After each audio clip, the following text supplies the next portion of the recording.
The warship that changed naval warfare forever only existed for 67 days.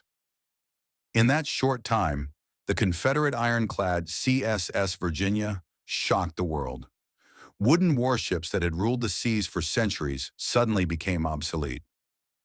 In March of 1862, the Virginia fought the Union ironclad Monitor during the Battle of Hampton Roads. It was the first clash of iron warships in history. But the story of the Virginia began months earlier, with a burned Union ship. When Union forces abandoned the Norfolk Navy Yard in 1861, they scuttled and burned a powerful steam frigate, the USS Merrimack. Confederate engineers razed the burned hull from the harbor. Instead of rebuilding the ship as it once was, they turned it into something entirely new. They cut the ship down to the waterline and built a massive iron-armored casemate over the hull. The CSS Virginia was born. The rebuilt warship carried heavy guns and thick iron plating. It was slow, but nearly invulnerable to wooden warships. During the Battle of Hampton Roads, the Virginia destroyed several Union vessels and terrified the fleet. Naval warfare had entered a new era, but victory did not last. Only weeks later, Union forces advanced toward Norfolk. Norfolk was the Virginia's only home port. Without it, the ironclad had nowhere to resupply or repair. Confederate commanders ordered the Virginia to retreat up the James River. If it could reach Richmond, it might still defend the Confederate capital. But the ship carried a fatal problem. The original hull of the Merrimack had been designed for deep water. Once the iron armor was added, the vessel sat nearly 22 feet deep in the water, too deep for much of the upper James River. The river simply was not deep enough. The ironclad could not escape. The crew tried desperately to lighten the ship.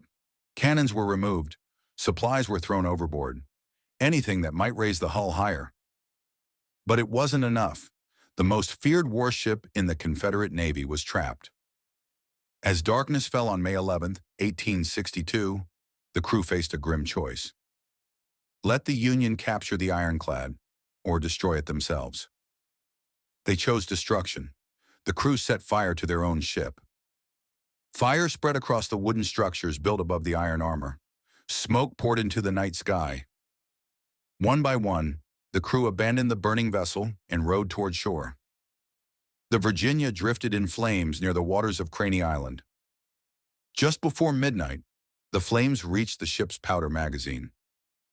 The explosion tore through the ironclad and sent a towering column of fire high above the James River. The blast could be seen across Hampton Roads. Union sailors watching from distant ships saw the sudden flash and rising fire. For a moment, some believed the explosion had come from Richmond itself. But the truth soon became clear. The Confederate ironclad Virginia was gone, destroyed by its own crew rather than captured by the Union Navy. By morning, only scattered debris remained floating near Craney Island. But the Chesapeake never stands still. Currents carry mud and silt through the James River toward the bay. Over time, those sediments buried much of the wreck. For more than a century, historians and divers have searched these waters for pieces of the Virginia. Some fragments have been recovered. Others remain hidden beneath the Chesapeake mud.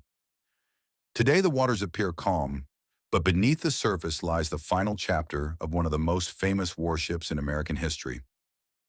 The Chesapeake has carried trade, exploration, and war for centuries, and sometimes the destruction of legends. If the water remembers it, we'll tell it. Subscribe to River Realm Life for more hidden Chesapeake history.